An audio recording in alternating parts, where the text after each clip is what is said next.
Good evening and welcome to the Greg Tompsett Sports Show. You are joining us tonight on our Seattle Seahawks uniform appreciation show.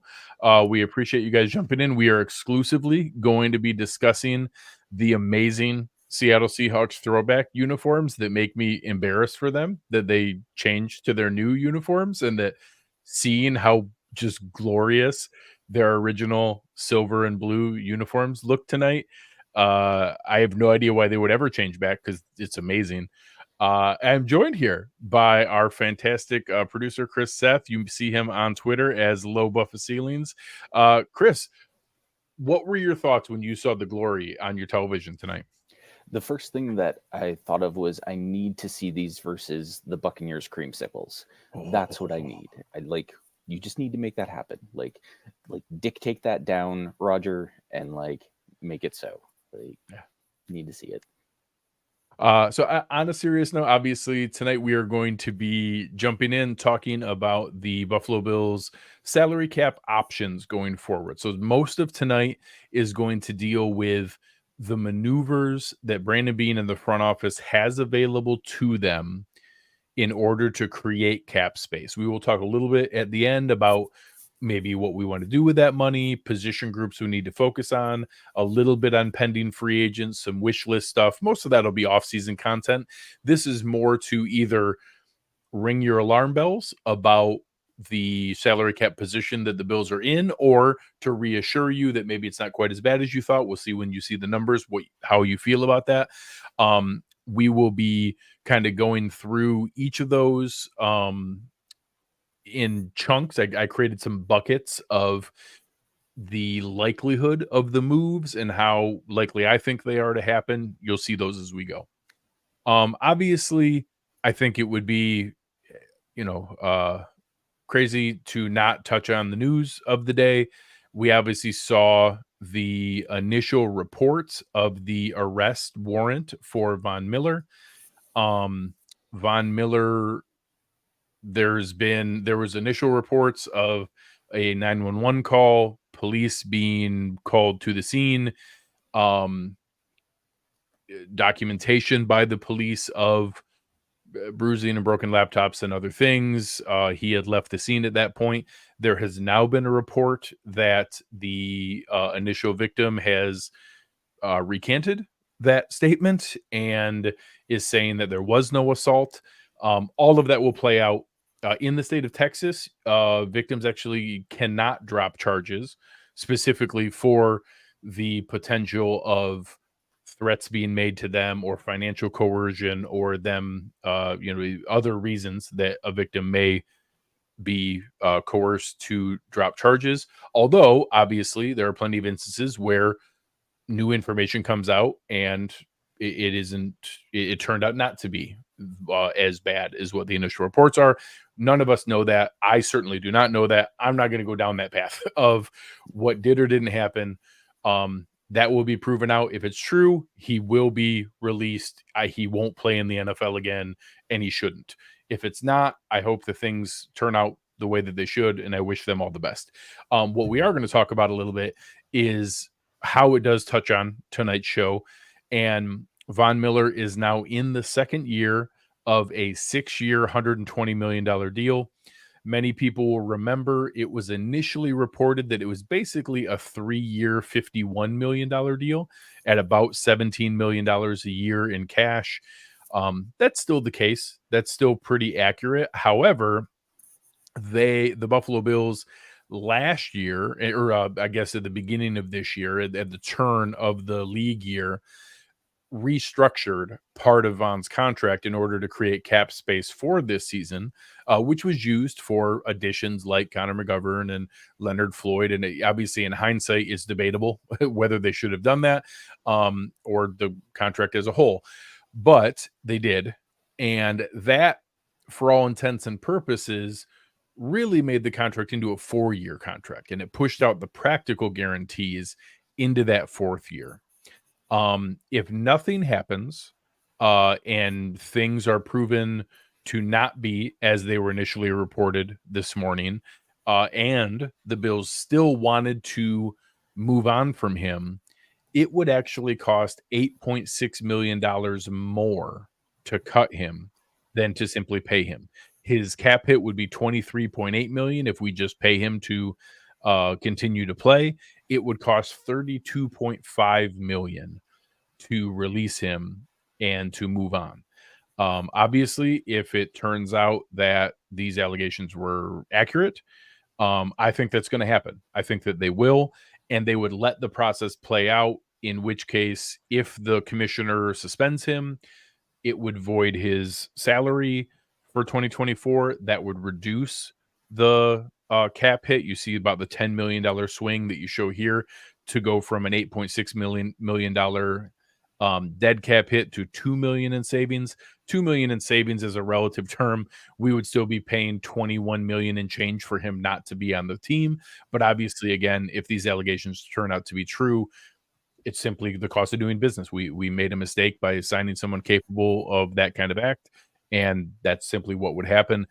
There are other things down the line where, again, if it proves to be true and he's suspended, they could also go back after some previously paid bonus money. Those things take a long time, but there is precedent for that to happen in the NFL. Teams have done it, and some of them 2 or 3 years down the line, when that's settled with lots of lawyers, they end up getting some of that salary cap credit back. But it's never quick and it's never simple. So, I'm not going to spend more time on it than I already have. Chris, I'll give you a moment here if you have any other thoughts or anything I didn't touch on. But again, I just wanted to go over tonight's show is about the salary cap. Tonight's show is about the options they have financially. But with the news today, we would be remiss not to at least touch on it. These are the things we know about right now. If they prove to be true, they will likely see him be suspended. It could create some financial relief, but ultimately, it's not a great position either way. No, and yeah, I think David Fox said it best.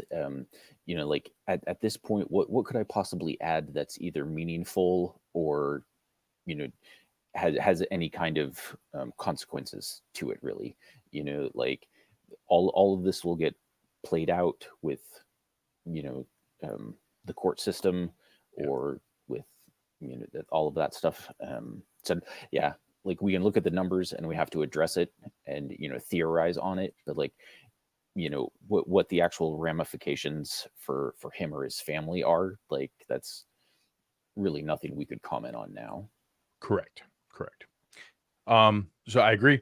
We won't spend any more time on it here this evening, but again, I think it would be inappropriate not to at least touch on the fact that that was the news of the day and that it does impact the finances of what's here. If we have to cross that bridge, they will make the necessary moves. And honestly, you're going to see over the next, half hour or so, they would be able to make maneuvers in order to make this happen in a combination that makes sense. So what we're going to do is go through where they stand now, which you're going to see a big scary number up here at the top right. The Buffalo Bills, as things stand right now, are $29 million over the 2024 salary cap. That 2024 salary cap is already projected with a very aggressive increase. Chris and I were talking offline before the show started about the new TV money, the new gambling money, all the revenues, and when the big crazy jumps are going to start. They will get bigger as time goes, but there's already a pretty big one projected for this year. Most places are projecting $25 to $30 million in increases. I think that's accurate, and I think we're going to see something along those lines for a very large increase. However, even taking that big jump, the Bills are already a healthy amount over that salary cap, mainly because they have 44 players under contract, which is a large amount. There's a lot of teams that look like they have a lot of cap space, but some of them have like 29 players under contract or don't have 2 or 3 of their biggest players under contract for next year. So it looks like a big cap number, but it's because they haven't reached agreement with some pretty big players. So I've created some buckets that Chris and I have gone through. The first one is, just a bucket that is basically things I think are certain to happen, that these are absolutely going to happen and that they, are must do's in order to function. However, I'm being a little hypocritical. The first one I'm going to mention is one I actually don't know for sure if I want to do. So obviously the first one is Josh Allen.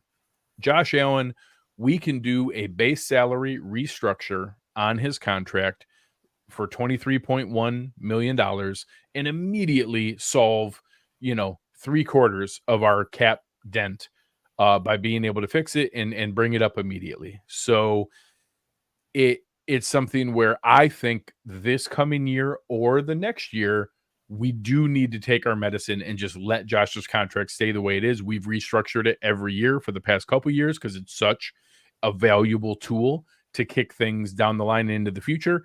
Eventually, that becomes a point of diminishing returns, and we have to let it go. I put it on here. I have some things you'll notice as we go through each of these groups that if they wanted to take their medicine with him, I'll show you what that number would look like removing Josh, but I don't anticipate that happening. I think they're going to have to restructure his deal again here this year. And then in 2025, I project that they will just let it go as the number is expected, take their medicine, and then probably start the cycle again the following year in 2026. Any disagreement on that proposal for Josh Allen, Chris? No, absolutely not. Like surprise, surprise, the $250 million contract is the boulder in the road. Like you either go over it or you go around it. Like one way or another, you're dealing with that at some point. Yeah, 100%. Definitely agree, and it's a great problem to have. I mean, the alternative is not having not Josh. Yeah, that fantastic quarterback. So I'd much rather have it and have to deal with it. Yeah. And the next one is pretty similar. It's Stefon Diggs. Doing a base salary restructure for Steph is $13.1 million. My philosophy on base salary restructures, and you're going to see this on a couple other players that come up, that some people would do a restructure when I prefer not to. I only want to do a restructure when I feel like there's no possibility of the player being released within the near window where you're restructuring it, where, hey, we're just shuffling around, deck chairs here. It's not really changing anything. When we take credit or get charged for it isn't a huge deal. Stefon Diggs is going to be here. I think there's a point in the future where the guarantees have exhausted in Steph's deal and that it is feasible that we could move on. Next year, Stefon Diggs' contract, his guarantees are for the year once we get to the beginning of the league year. So unless we cut Stefon Diggs before March of next year, his salary is going to guarantee anyways. I think it's very likely he's on the team in 2024 and 2025. Once you get beyond there and you get into 2026, this is age 33 season. There's no guarantees. We have no idea what life will be like at that point. But the fact that I feel very confident he's on this team at a minimum 2 more seasons, I don't see a lot of risk in this. I think some people could see some risk, but the number is still worth it to me. Any concern with restructuring Stefon Diggs? No, and you talking about potential release, and the other factor for me is is there an injury history here? And with him, there isn't. There absolutely isn't an injury history, and he keeps himself in absolutely tip-top shape. Every indicator you have is okay. Yeah, we should be good to be around for quite a few more years. Yeah. So I think those ones are pretty straightforward, and combined, you're talking about $36 million in cap space. Just those two alone get us from $29 million in the hole to now having $7 million in salary cap space to work with, which I hope this shows you. There's a whole lot more lines on this spreadsheet. I hope you guys can see how quickly this goes from, oh my God, what are we going to do? How are we going to function? To, oh, we're probably going to be all right. So hopefully that showed you fairly quickly how quickly we can do that. The next one for me, these are the easiest ones for me. When you have a young player who's playing excellent and just signed a new contract, those are the easiest restructures for me, because there's no scenario where Ed Oliver isn't going to be on this team. He just signed a new deal. It only creates $3.5 million in cap space, but again, that's just, in my opinion, an interest-free loan from the future, where Ed is going to be here for the next 3 years minimum because of the guarantees in his contract. Plus, he's playing awesome. So there's no downside here. Again, healthy player, playing really well, young, just signed a new deal. That's just an interest-free loan from the future. I'm fine doing that one, and I think it's one of the easier ones here. Yeah, absolutely. Ed's 25, signed a big deal. Yeah, absolutely. Yeah, no risks with that. Not no risk, but very low risk with that one. All right, the next two are interesting, and this one at least has some debate to it. So the next one is releasing Nyheim Hines. Obviously, horrible luck. The guy got in a freaking jet ski accident, super fluky and crazy. Next year, he has no guarantees and a $5 million salary. Some people would and have proposed that he would stay on a pay cut. So pay cuts happen in the NFL only when you have a couple factors. So the team has all the leverage where they can release you with no downside. So as an example, we talked earlier with Von Miller, he has no reason to take a pay cut because the team has no leverage. Like if they want to cut him, he can be like, all right, you still owe me all this money, but they have no leverage to get him to take a pay cut. The Bills do have leverage to get Nyheim Hines to take a pay cut. The second is there needs to be a big enough gap there where they can bring that number down, and the new number is still probably a little better than they might get on the open market, or at least close enough to talk about, hey, is that enough that we would get it on the open market? So if the Bills go to him and say, hey, we'd love to see if you've rehabbed all the way. We don't think you're going to get more than $2 million on the open market. So here's $2.25 million from us. You give us back $2.75 million and we keep you. I won't be shocked if we see that. But right now I'm chalking this up as $5 million in savings again, because we need to get creative in being able to do this. We've seen how guys like Ty Johnson have come in and made a positive impact. James Cook has looked fantastic in his second season. Latavius Murray is drinking from the fountain of youth. I just think that we're in pretty healthy shape. I won't be mad if we take a, day 3 running back next year and just have a cheap guy under contract that maybe has a similar skill set. So I won't be mad if this is a pay cut or a restructure, but I had it as a release. Which side of that do you fall on? Yeah, I think this is a release. As unfortunate as it is for his accident, that's just really bad luck, and it sucks. But it's a harsh sport also. It's harsh not only on the field, but it's also harsh with the front office decisions.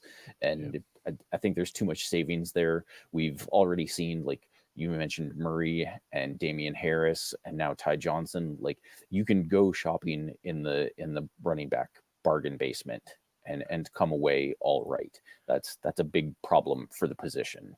So yeah, I think the release is the right call. There's too much savings there, and not enough impact on field. And yeah, and I think it's very feasible that he's a minimum contract guy next year. So it's even one of those, we've seen it in the past. Jordan Phillips was like this 2 years ago, where they release him, he goes and tests the open market and then comes back pretty cheaply. So I don't think it's completely out of the question that Nyheim Hines comes back, but I think it's going to be after he tests the market and finds out that he's probably right now, until he shows he's back and healthy, that he's probably a minimum contract guy. Real quick, the comment here from Lettuce, I think this is well stated. Just a reminder for people, a lot of the contracts we talk about, I'm going to only show the salary cap impact of releasing them immediately. I know a lot of people show, but if you do it after June 1st, it's only half the money.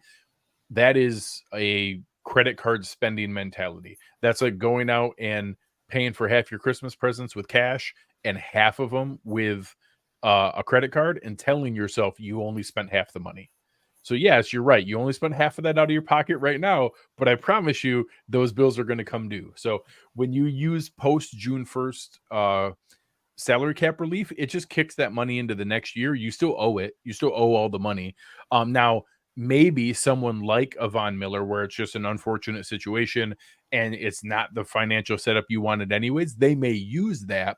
But actually, Lettuce talks about a very important part here, where if you do that, you don't get the cap space until June 1st. So if they decide to do that and they also designate it as a post June 1st cut, they wouldn't get that cap space until June 1st. So you can't actually use it for any of the free agent spending during the normal spending period.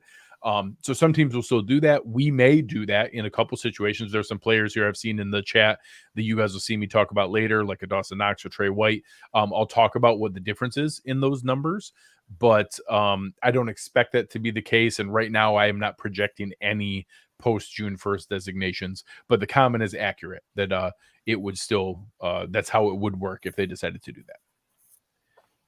All right, back to our absolute must-dos. The next one is painful for me because it's very much my biggest whiff on the season.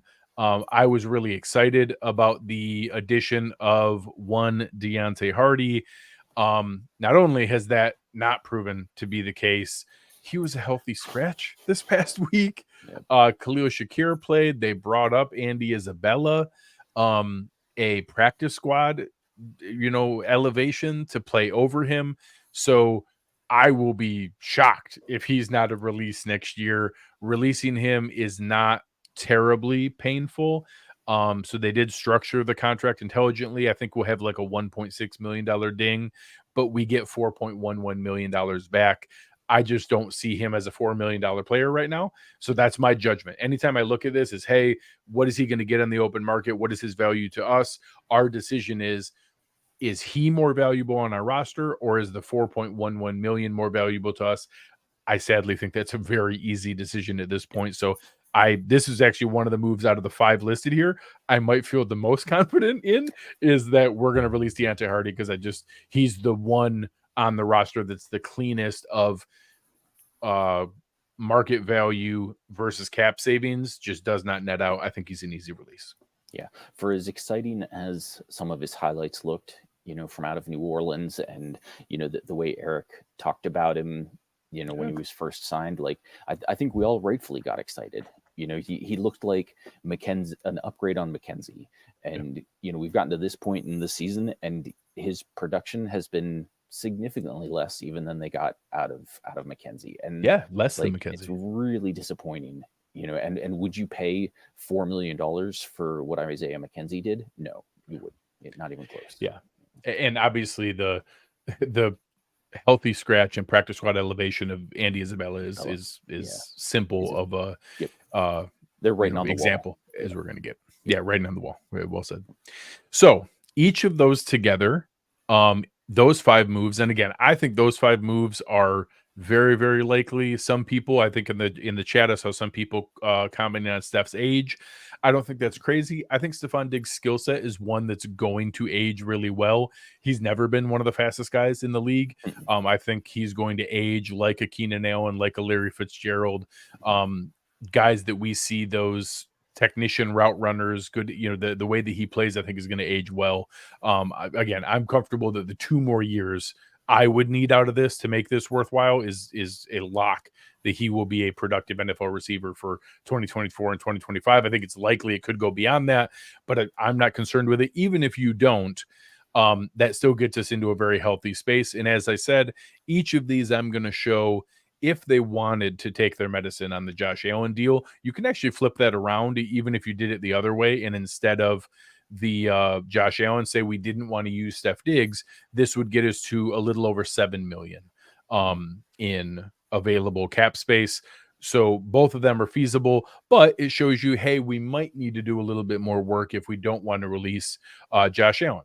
So that brings us into a bucket that I'm calling our preferred or likely moves to happen. It's going to start with 3 extensions. So the only players I'm talking about extensions in this bucket right now are guys already on the team where an extension helps us save money. Most of them are because you're going into the final year of their deal.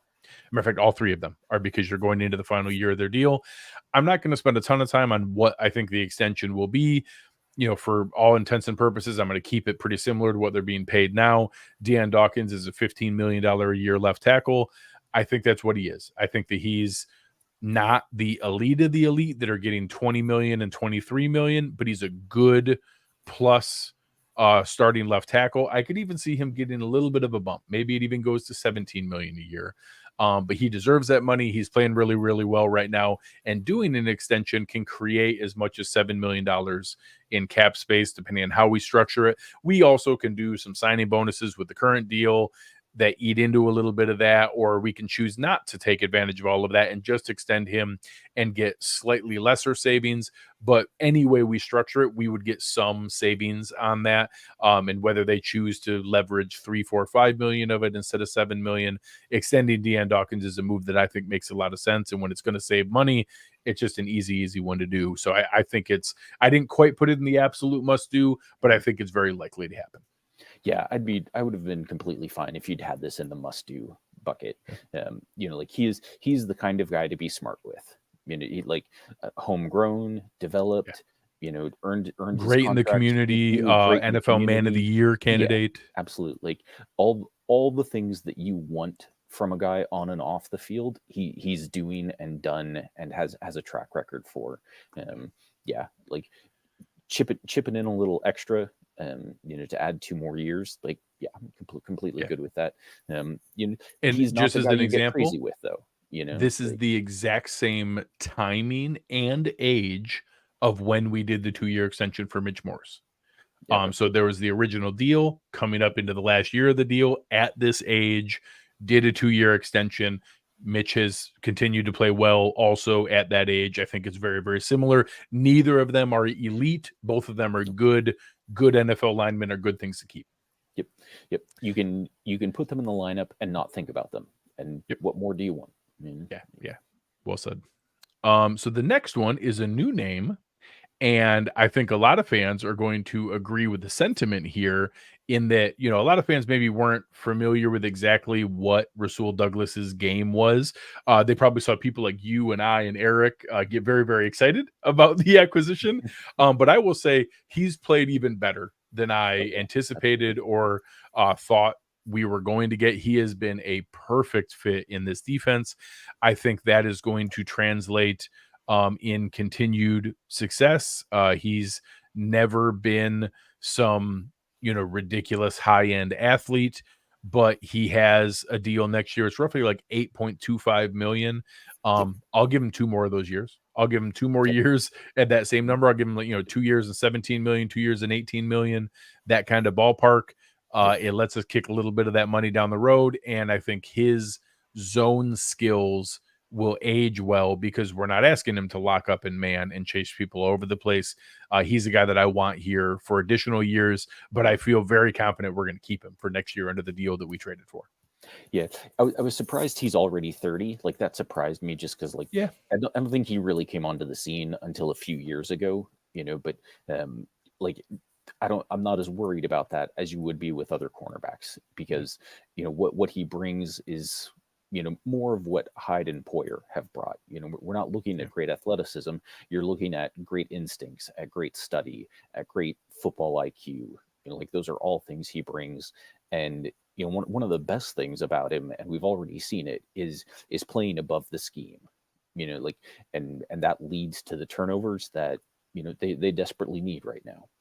Yeah. And from an age standpoint, he'll go into camp next year at 29 and turn 30 during the year. Not that that's way less, not that that's like all of a sudden some huge difference. But no, I mean, he will play almost all of next season at age 30. But he'll just turn 30 at the very beginning of the season. So again, I think 30, 31, and 32 are all very doable for a guy who plays much more based on his length, size, knowledge, and intelligence. I think that's going to translate well for how he plays. Another one that is very, very similar and very, very easy is Taron Johnson. And again, the only reason I have any of these extensions in preferred or likely and not absolute must do is because it takes 2 parties. It takes 2 people to tango. You have to be able to put yourself in position to be able to reach a number that makes sense. I don't anticipate that being an issue, but you never know. Taron Johnson is playing incredibly well, deserves to be one of the better or more highly paid nickel cornerbacks in the NFL. And maybe that's a sizable raise from the last deal he got. He got 3 years, 24 million, $8 million a year. Maybe he's looking for 12 or 12.5 million a year. I don't know. I don't know what he and his representation are looking for. I think he's really good. I feel pretty confident they're going to find a way to keep him, but I won't be shocked if that number is a little bit bigger than people are expecting. Yeah, somehow Taron is still underappreciated even amongst Bills fans, and Yeah, I I agree. don't know how that's possible with Aaron singing his praises at every possible turn, and Ant singing his praises at every possible turn, and Eric singing his praises. I mean, like we all, give this guy all of his flowers because he deserves them. Like he is one of the best slot cornerbacks in the league, bar none. And yeah, like this is another one where it might be a slight increase, but given the other cap tools that are here, like this is a no-brainer. Yeah, I'll be shocked if we don't see an extension again. I think it might be a bigger number than people expect. We'll see where that one goes. Next on the list are a couple releases, and some that I didn't put in the absolute must do because it's not quite as simple. So this one was borderline for me, where you talk about the value of the player versus the contract they get. So Siran Neal, his cap relief number would be 2.88 million. I think I don't want to say that I've seen a step back, and it's hard for me to know exactly where some of the special teams challenges are coming from this year, but a couple factors. We're going to see Tyler Medikevich's contract expire. We saw Taiwan Jones be moved on from last year. We haven't seen Justin Shorter play as a special teams guy. Trent Sherfield is a guy that I don't expect to come back. We already talked about Deonte Harty being released. Yeah. So Siran Neal is a player that the team thought really well of. They paid him as a premier, like Matthew Slater level special teams player. And I don't know if he hasn't been that, or if the other pieces around the special teams just haven't worked out to where we haven't seen his higher level of play. But right now I had him as a preferred or likely release, not as a must do, but I think it's one that we might see that number is borderline of too high to keep him. Yeah, Neal has really reached the place where Taiwan Jones was for the last couple of years. Like there just wasn't enough available on defense or offense in Jones' case to really offset like he's special teams only. And as much as we love having Kansas City throw three guys at him, like they're just the when he is on the field as a defensive back, like you're worried. And like I need for a team that has those contracts like Allen's and Diggs and Miller's, this is the part of the roster where you need to be getting more flexibility. And I think it brings up players like Cam Lewis, like Dane Jackson, like Taylor Rapp, who also play a lot of special team snaps, but aren't a liability when they step in on defense, are functional NFL defenders that are not plus defenders. They're not great. They're not even starting caliber, but they're good. Like they're good enough to get by with. Those are who you want to stock your special teams with. Guys that if you have to turn to them, it's not Tyler Medikevich. We're like, hey, we can't even put him in at linebacker. It's not Taiwan Jones. Where you can't play him at running back. You want it to be a functional option. All right. The next one here is also special teams and is also a player that we weirdly saw play pretty well for a while and now has gone multiple games in a row with just some really poor punts. I would say I don't think he was poor in Philadelphia. I think he was fine in Philadelphia. Like I don't think that was his worst game, but it wasn't great. And we saw multiple games previously where it was bad, like it was outright bad. So again, I hate having to talk about punters and trying to figure out what the heck's going on. Every punt is a turnover. I don't want to punt any more than I have to.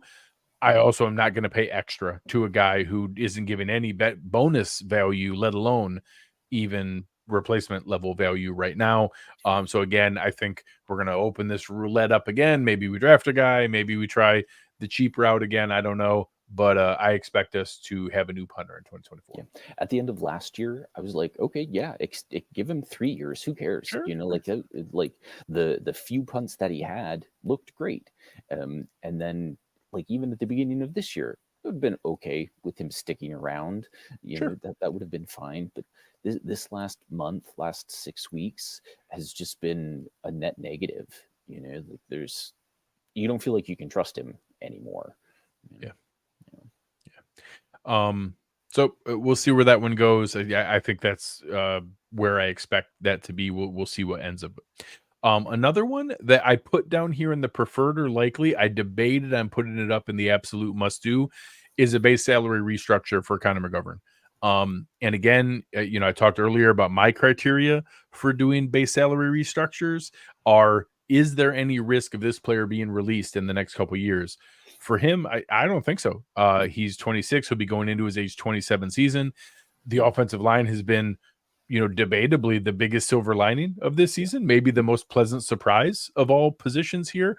I'll say the most pleasant surprise is probably Spencer Brown at right tackle, but a big piece of it was fixing the interior with obviously, having O'Cyrus Torrence and Connor McGovern plugged in there. I don't see that changing anytime soon. I think he's going to not only play out the 3 years remaining on his deal, but probably be extended beyond there. So this is an easy, again, kind of interest-free loan where there's no real risk of that player being released. He's going to be here for that stretch.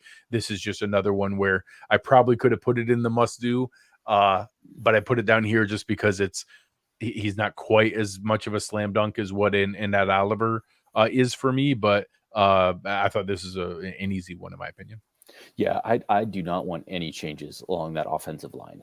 Like, we've seen how well these 5 guys work together at this point. Like, we've seen an improvement from around, like, if you want to, potentially look for an upgrade over Spencer Brown early in the draft instead of going wide receiver, okay, sure. But like the level of play from these 5 guys has been phenomenal this year. Like, so many other things this year, like you said, like have been a bit of a wet blanket. But the play from this group of guys has been, a bright spot that, like, the offensive line, we don't talk about it. Like, you haven't heard us talk about being worried about Spencer Brown. Has he been fantastic? No. No, have they needed to help him more than most right tackles? Yes. Yeah. But he's also done a nice job. Yeah. Has the floor raised for him? Yes. Oh, yeah. And has the consistency increased for him? Yeah, absolutely. Like you can, when we came into this season, we didn't know if we were going to be able to play games with Josh behind Spencer Brown. We don't have that concern anymore. Like that's so extend McGovern, great. All for it. Or restructure and then extend him next year. Yep. Yeah, I think it's a fairly easy one. And I think so. In the chat, someone here asked about Spencer Brown himself. He is going into the last year of his rookie contract.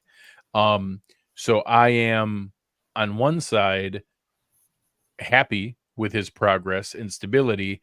I also want to see it one more year before I extend it. And as Chris said, I don't think it's completely out of the question that you could draft a competitive replacement. Maybe there's a really good tackle in the second round and you draft him not to start, but to be the replacement plan in case you need to move on from him. So right now I'm both very pleased with the progress of Spencer Brown, how much his floor was raised, but I'm not ready to extend him at all. I need to see another season of that next year. And then we'll talk about it as his contract expires, and we'll figure that out as going forward. I don't think there's any scenario where he's going to play himself into like franchise tag money or like big money tackle, but any available tackle who, especially his size and athleticism, it'll be a $10+ million deal. Yep. So we'll have to figure that out when they gets there. If we see another season of that, I won't even be that upset to pay him. Yeah. No, like if he can prove himself next year to play into that Mitch Morse, Dion Dawkins level, then that's awesome. That's outstanding. 100%, 100%. Especially when you have a pretty good deal on Connor McGovern and a rookie contract on O'Cyrus Torrence, it makes it more doable. Yep. So again, that group together, if you update that, if we were to make all 6 of those moves, all of a sudden we're at 44 million, 45 million, 44.9 million. And this shows where if they wanted to take their medicine on Josh, or again, if somebody didn't want to do the Stefon Diggs, all of a sudden you're still much more feasible. So without Stefon Diggs, you're at like 31 million. And if you wanted to take your medicine on Josh, you're at 21 million. Both of those are fully functional amounts of cap space. They are, not like big spending amounts. They're not, hey, go do whatever you want to do and make big splash signing amounts of money, but you would be able to fill back in everything else that needs to be, documented for filling out a roster, paying all your draft picks, adding, probably another Connor McGovern, Leonard Floyd level free agent, not huge spending money, but you could add an impactful player, a starting caliber player, and then a bunch of value bargain shopping like we did this year, because that's what's going to have to happen next year, no matter what. Oh, if we could add Leonard Floyd level free agents every year, that'd be outstanding. Bean would be the greatest GM in history. It would be okay. That would be okay. Yeah. So the next group gets into what I called painful but possible. I am not predicting these. I think they are right there on the borderline of 50-50. Some people are going to feel very strongly in both directions. Some people are going to say, no, there's no way we do that. And some people are going to say, yes, we absolutely have to do that. The first one is Jordan Poyer. Jordan Poyer is going to be, going into his age 33 season. I think, you can get out of his contract. You would eat a $2 million dead cap hit and get 5.5 million in salary cap space. I think replacing him would probably cost more than 5.5 million. As Eric likes to remind people, Poe has never been a terribly fast or athletic player. So a lot of the people who try to say, oh, he's lost a step, he was never that fast to begin with. So yes, is he not the same as when he was an all-pro and in the age 27, 28 range when we were seeing his peak impact? No, he's not the same, but he's still pretty good. I'm torn. I did not put this in the preferred or likely, but I also am not going to pretend like it's not a very reasonable possibility. Micah Hyde, his contract is expired. So, I don't know where either of those pieces, go. Do you keep them together? Do you kind of run it back again? I don't know. I'm not sure where that's going to fall. Micah will be 34 and a free agent. I'm torn on whether I know we need to plan for the future. I don't know if that future is right now, or do we run it back one more time? Yeah, it hurts to talk about, right? Like these two guys, Hyde and Poyer, have been warriors. They helped put this team, helped change the culture off the field and helped raise the level of play on the field. And, I think it really comes down to timing, like the age wise, I think we probably have to start to look at life without both of them back there. But I also don't want to live without both of them, so like just the way the timing has fallen with with re-signing Poyer last year and Hyde's contract extending this year. Like I think probably, like, unless Hyde was willing to come back at some greatly reduced rate, which is possible. Poyer wasn't expecting to come back here at the money he came back at. So is it possible? Yeah, but I also think it's time for them to stop being each 95% of the snaps and start to work in that transition plan. And that might be cold turkey with Hyde being gone. Maybe it's cold turkey with both of them being gone, but I think I'll hedge my bet and say Hyde probably walks and we hold on to Poyer. But yeah, it's not comfortable or fun to talk about in any way. So along those same lines is the next player, which is Tredavious White. I think this is very unlikely.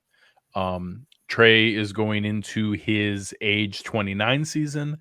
We would have a $10 million dead cap hit, but he has a $16.6 million overall cap hit. So we would have, we'd eat $10.3 million in dead cap to get $6.2 million in cap space. I don't think there's any realistic possibility you can replace him at 6.2 million, but you could in the draft. Obviously, the plan was to have Kaiir Elam be able to do that. We'll see if anything changes with him right now. Obviously, that doesn't look like that's going to be in the cards. Maybe Rasul Douglas and Christian Benford are that starting corner combo going forward.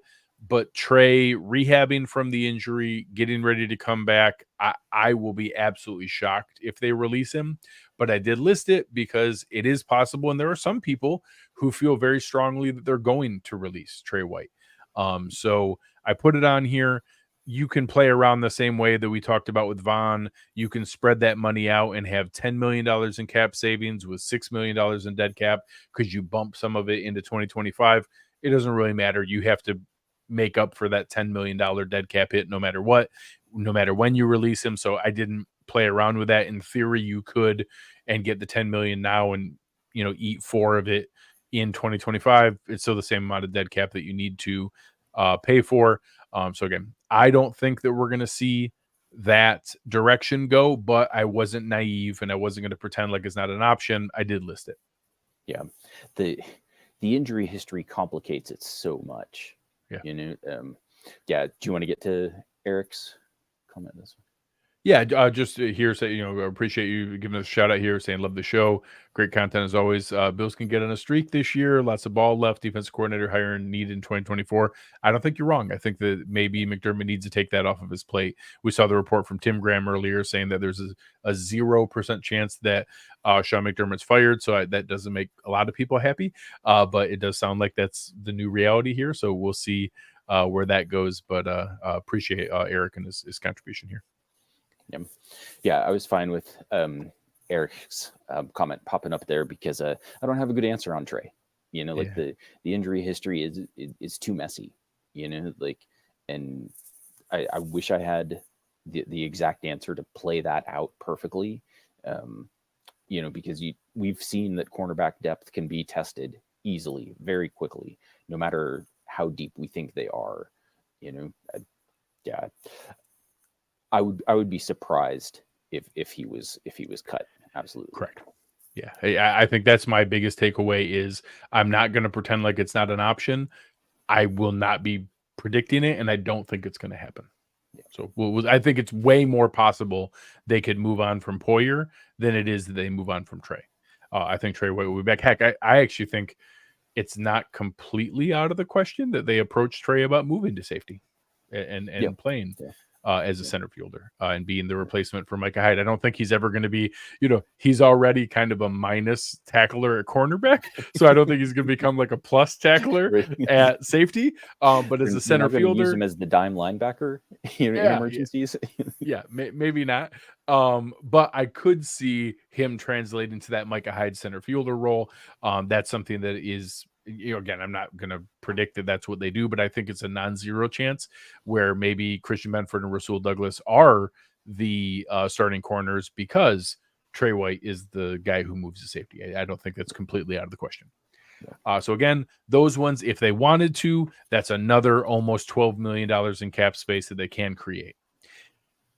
Again, if they want Josh to take his medicine, that's where the number would be. This next group are some that I don't think are going to happen. So I put as prefer not to, but they're things that we could see. We've already restructured Matt Milano's deal a couple times. I won't be mad because I don't think he's going to get released either, but I don't want to keep doing that. There's a limit on how much I want to kick down the road for players that I don't know for sure are going to translate year to year. So we'll see where that one goes, but I listed it here. I'm going to do another one with Dawson Knox here. The same thing.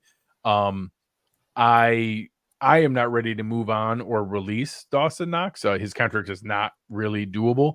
In order to do that, we would eat a $20 million dead cap hit by releasing him next year. It actually costs us $6 million more to release him than to simply keep him and let him continue to play.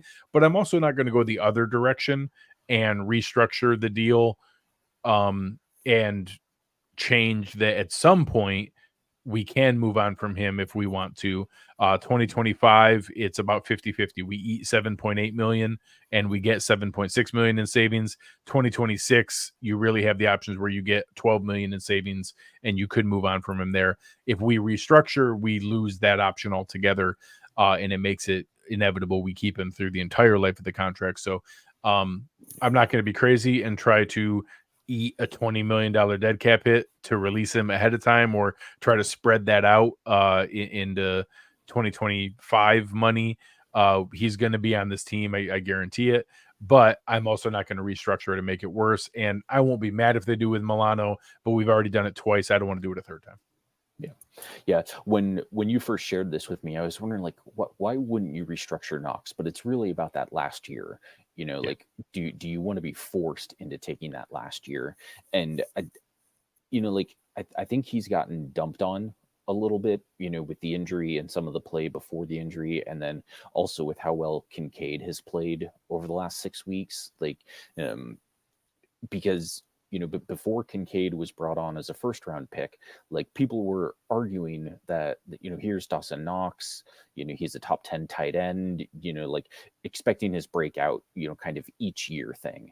And like, now that Kincaid comes in, and like, honestly, Knox was sacrificing some of his game to let Kincaid thrive, right? Like, now maybe sacrificing is the wrong word. Maybe Kincaid earned it.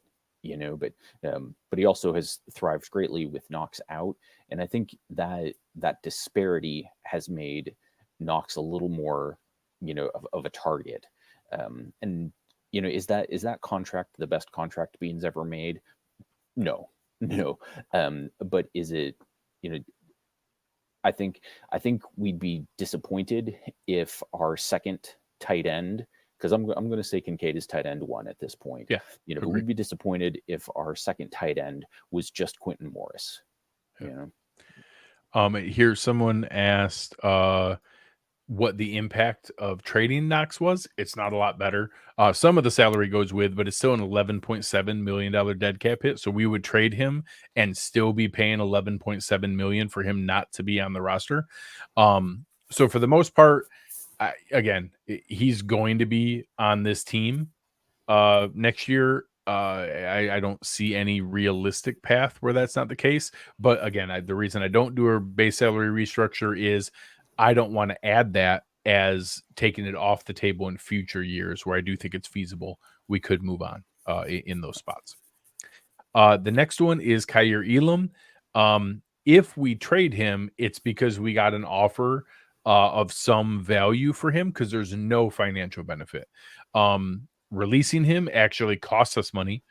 So releasing Kaiir Elam will cost us let me find the exact number here. Releasing him will cost us $3.4 million. $4.3 million more than just keeping him on the team. Trading him does technically save $156,000. Not a lot of money. We're still going to be paying most of it. We're going to pay $3.5 million for him not to be on the team. But if somebody offered us something where it's worthwhile, I guess we could do it. So releasing him makes no sense, but trading him, I guess, is feasible. And a lot of people asked about it. So I included it on there. Any strong feelings on Kaiir Elam? I still believe in his traits. I can't tell you what has gone wrong. Like, is it his confidence shot? Like, is he just not able to pick up zone well enough? Like, even though he played better in zone in his rookie year than he did man to man, like, it's been weird with him, right? Like, but the part of me that clamored for an athletically gifted cornerback to be drafted high for years, like, still thinks Elam could be that guy. And because if we give up on him now, Bean will never ever draft another athletically gifted cornerback, and I just don't want to live in that world. So Yeah, I don't disagree. So the last ones here, I'm going to show together, and it's really our center situation next year.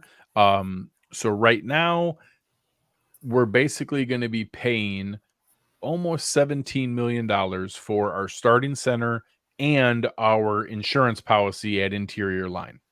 I think that's possible because that's the last year of Morse's deal. He's playing really well. He's playing better than Ryan Bates. I think he's worth the $11 million we're going to pay him. 11.5 is his cap hit. And I'm also okay playing it out and just letting it expire because that's going to be age 32 for him. I don't think it's crazy to extend it, but I don't think you would extend it and keep Bates.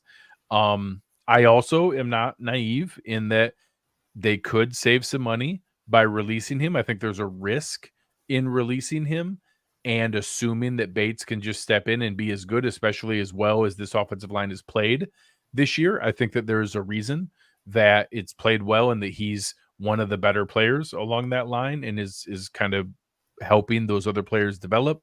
But I think you brought up a good point pre-show. Are we in a position where we can afford the luxury of a highly paid backup like Bates and to pay Morse, where obviously Bates was paid with the possibility that, hey, another concussion for Morse. We don't know if he's ever going to play again. Fortunately, I'll knock on wood here. That hasn't happened. He's continued to play and stay healthy and played almost every game. But we now haven't used Bates, and can we afford to keep paying him that? So I think it's possible you could do both. You could keep them, but I also am not crazy. When Bates, there's not a lot of money to save. You'd only save 1.4 million. You could restructure and spread some of it around. The only financial reason would be to cut Mitch Morse, where you could save 8.5 million. But again, I've shown here, we can get to $56 million in cap space without doing that. We don't need to cut him. Our offensive line is good. Just the likely moves, we get to $45 million in cap space. Getting a new starting center would cost $8.5 million at least, or risking that Bates is good enough to be the starter. I don't prefer that path. I would like Morse to play out the one more year, but I'm not crazy. I know it's possible. Yeah. I've said I want no changes on the offensive line, going into next year. And this is part of why I'm okay with not taking the Josh Allen pill right now. Like to leave room for this kind of luxury, to let Morse play it out, to have a backup you trust, should something go wrong with him, and a transition plan at center, to draft a day 2, day 3, early day 3 guy, this year and next year to be brought along behind Bates to make that transition go smoother than just having a rookie jump into that. So I think this is a place where I could understand it. And Mitch Morse has already taken a pay cut once before. I could see that again, possibly, but they do technically have the leverage to push for that, where they could ask, hey, are you really going to be able to get, that amount of, cash in? Are you going to get 11 million somewhere else in the market? And now some of that is already bonuses. He's already been paid. So it's actually only like $7 million in new money he's going to get paid. So I don't think there's a ton of leverage to reduce that number, but if it's the possibility of releasing him, obviously they could. Right. Yeah. All right. Yeah. So that gets us through all the total moves. Again, if they did every single thing here, we could get to $72 million in cap space. I don't expect every single one of these to be done, but hopefully this shows you how feasible going into next year is, and should give everyone a great deal of relief. Again, this top bucket of absolute must-dos, I think all these are going to happen. They immediately get us from 29 million in the hole to 19 million in cap space. We even debated that a good chunk of these preferred likely ones are probably going to happen, and that gets us to $45 million. I think a lot of that is going to happen. And then down here, there's another 28 million floating around in things that I'd prefer not to do, but they absolutely can do. And they have those capabilities where they'd be able to play around with all this. They could even create more by designating some of them as post June 1st cuts and dealing with some of that in 2025. I don't like to operate that way, but obviously that they can if they want to. So hopefully this shows you that there's a lot of options out there and that fans should not be anxious about it looking like 29 million over the cap. We're going to be just fine. It's all depending on which ones of these they want to do to be able to get you into a spot.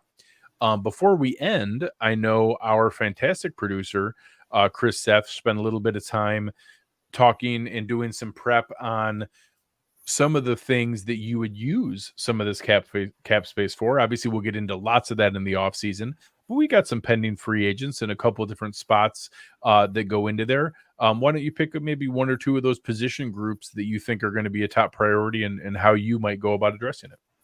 Yeah, I think, when you look at the contracts that are on the defensive line right now and how many guys are going to be gone or potentially gone, the unrestricted free agent list is Poona Ford, AJ Epinesa, Leonard Floyd, Shaq Lawson, Jordan Phillips, Daquan Jones, and Tim Settle. Those are all guys who are going to be UFAs, at the end of this season.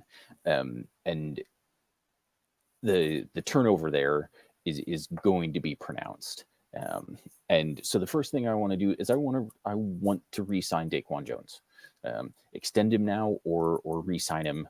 When you've got a little better idea of how he's recovering from the injury. But I want Daquan Jones back.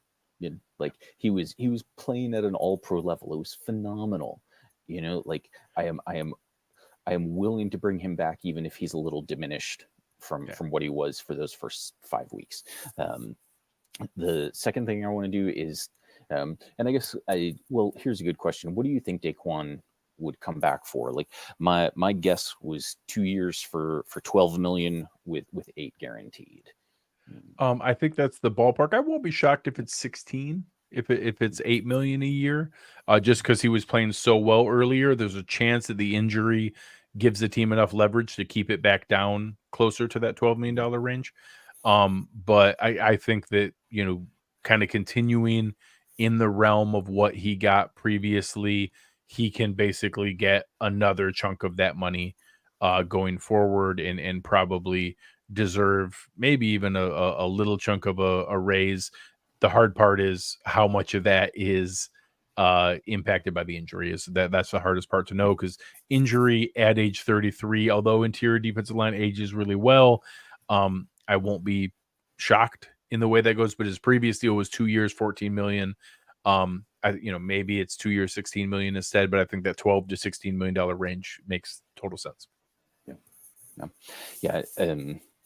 So I'm looking at someone here, noticing that somebody saying definitely keep AJ, and I would love to keep AJ and Leonard Floyd. I'm not sure if we're going to be able to keep either one. I think it's one or the other. Really, truly, yeah. And I mean, really and truly, if it is just one of them, it's probably Floyd.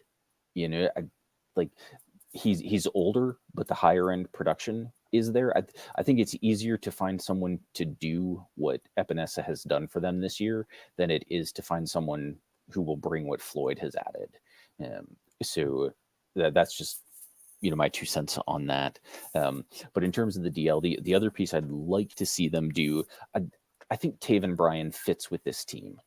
A high motor guy, probably in that Tim Settle range, which is probably anathema to most folks. But in terms of money that he will, be looking at, he's only 28, and could probably be in that $3 to $4 million a year range, and is just another solid rotational piece.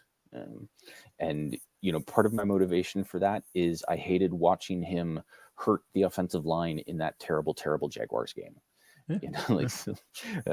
So he's a player that just, he's one of those guys that is kind of unsung, but you have your favorites, right? Guys that stick out for some reason or another. And I then think there's some spots where I am very open to bringing people back, and the defensive line is one where I think we're going to see a bit of a retooling. I'll be a little bit surprised if we see Jordan Phillips, Shaq Lawson, Poona Ford, Tim Settle. I think we could see different names than all of those. Obviously, some investment in the draft. I think that'll be a part of it. Is we'll see some draft investment there, but I also think that kind of value range, like a Taven Bryan, makes a lot of sense. I won't be mad if they convince Linval Joseph to give him one more year to be Daquan Jones' backup, because he certainly seems like he can still play football. Or that, hey, Linval, even go ahead and sit out for the first 6 weeks of the season and come on. We'll put you on physically unable to perform list, and unable just means you don't feel like it. Physically doesn't feel like performing list, but you can come out after that and just play the second half of the season. I would love to see the opportunity to have like short yardage where our two defensive tackles are Daquan Jones and Linval Joseph. I just want to see it once. I just want to see that one time as a thing that can exist. There will be no tushes being pushed against that wall. Oh yeah, I like it. So one last one here I know is a hot topic as we get into creating space and what we use it for.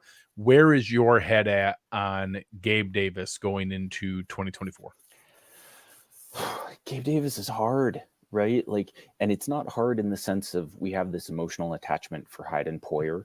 It's hard because like I think the market is going to pay him more than what I think he's worth. I am not against Gabe Davis coming back at a probably far more reasonable price than what some team is going to want to pay him. If he was an $8 to $10 million receiver, I think that's doable. Sure. But Spot Track's projections, their market value projections are sometimes wonky, but it wouldn't be out of the question to see him in that 12 to 14 or 15 range, and I just don't think it's worth it at that point. I think there are cheaper options. But it hurts. Yeah, I see a lot of corollaries with the Tremaine Edmonds situation. Tremaine Edmonds was drafted, developed, became a team elected captain, had negotiations with the team leading into his final season, then had a debatable final season of exactly how good he was or wasn't, but the market priced him out of our range. An awful lot of those same checkboxes apply to Gabe Davis. Drafted, developed, became a team elected captain, negotiations going into the final year, then had an up and down final season. And I think you're spot on. I could see him getting paid more than what we think he should. I will be shocked if he doesn't get 12.5 million or more out on the open market. It's possible. Nick here asking, could we get a comp pick? I don't think it's impossible. Similar to what we did this year with all those $1.77 million value deals and letting Tremaine go, and we're going to get that third round pick for him next year. I'm not 100%. I felt obviously Tremaine got $18 million. That was super, super easy. I don't know where that number and cutoff is going to be next year for a third round pick. I think it's very possible we could get a fourth round comp pick for Gabe, and it'll be borderline if we get a third round pick, but that also means we don't do any spending and those kind of things. So we'd have to be careful with that. And I know, many people have talked about how good the wide receiver draft class is next year. I know you noted that in your show notes, and that I think there's a lot of reasons to retool. I think there's a lot of guys who could get released and be out there that we could bring in as a cheap receiver that would want to play with Josh Allen. Plus we'll have Stefon Diggs, plus we'll have Khalil Shakir.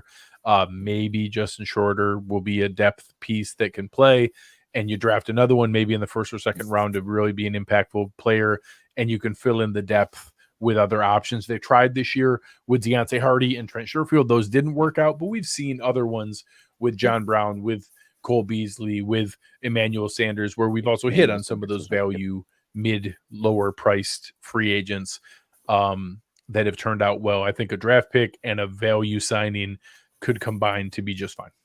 Yeah. And like we've got, Shakir up and coming. Like we've got Kincaid, whose role is, probably still going to increase from the point where it is right now. Like, there's going to be a GM out there with significant cap space who looks at all the numbers that we love about Gabe, like the depth of target numbers, like all of those things, and pay him, good money. Yeah. And I wish him well. Go get it. God bless him. Go get your money. So there was a question here. A couple folks were asking how many players. I think Bob here was asking how many players on the roster for next year, including the ones if we release the players that I said. So that puts us in a spot where next year we go into the year with 44 players under contract. I had proposed that we would release 4 players. So in that scenario, we'd have 40. So that also applies to some of the other comments down here of with 10 picks, can we move those around or move up? Of course, Brandon Bean trades up all the time, so that's very, very likely. But I also want to show we probably could use 7 or 8 rookie contracts on this team. So I don't want to trade away a lot of them. I would like to be able to use, it might be 9 picks. No, we got to pick back in the Rasul Douglas trade. We just traded down from the late third or from the third to the fifth. So, and we'll get the 3rd round comp pick for Tremaine Edmonds. So we still have 10 picks. I think we probably need 7, 8 of those. I know Katane here or TP saying about Curtis Samuel. That was a name that Curtis Samuel is Curtis Samuel is the one I suggested as a low cost bet coming in. So TP, and I don't mind Darnell Mooney either. I think that's an interesting upside shot, a guy who hasn't got to play with good quarterback play that maybe there's a lot of the underlying metrics like him as a value. Yeah. Part of my notes for Curtis Samuel were, he's kind of been hamstrung by poor quarterback play for several years, and that's Darnell Mooney's story too. Yeah, absolutely. So RC, obviously Chris did some of the kind of shopping list, wish list research. I spent all my time playing with our cap and how we can get the money down there. As we go into the off season, I will certainly be sharing more about what we can do to get ourselves in position to then spend some of that money, and my thoughts on projecting contracts for extensions with all the rest of the players that are out there. We have a lot, plenty of pending free agents that we may want to retain and bring back. I'll do my contract projections for that, and then I'll get into my wish list stuff, but I'll do much more of that in the off season here. I think there'll be a lot of fun and exciting ways to spend a bit of money, and hopefully you saw on tonight's show that we have a lot of tools at our disposal in order to actually get well underneath the salary cap and to have enough money to very easily be able to maneuver, keep the roster together, be very, very competitive, and have another good season if we finally get some decent health. Maybe have ourselves the season we expect next year rather than what we've dealt with so far this year. Any final thoughts for the people, Chris? Great job tonight. Your first kind of extended airtime here with our group here, and I thought you did really well tonight. Well, hopefully folks will continue to subscribe despite my presence. So no, it's been a lot of fun. I appreciate the master letting me join him on his salary cap extravaganza special. So yeah, it's been a lot of fun. Thanks. Absolutely. And the chat was awesome tonight. If you guys like this, again, this new format and other stuff that we've done is kind of breaking out from just the Cover One Buffalo channel and trying to add more. So it really helps a lot if you give us a like or a rating or review, leave comments in the YouTube comments. If you enjoyed what this is, let other people know about it. We did a lot of prep work to be able to get this ready for the show tonight. I know Aaron and I just confirmed that we will have Kent Swanson on from KC Sports Network to preview the Bills Chiefs game next Wednesday night. This week, I'm excited to share when Uber puts out his rooting interest article for here this week. We talked a lot, Aaron and I did last night, on what games to root for, and he'll have the full list of every single game, which ones are in the Bills' best interest to be able to get themselves, hopefully into position to still have a shot here this season. But we appreciate you guys hanging out with us tonight. We've gone pretty late, and there's a lot of you still in here, so that means a lot to me. Thank you all very, very much. But on behalf of Chris Seth, I am Greg Tompsett. You've been listening to the Greg Tompsett Sports Show, and we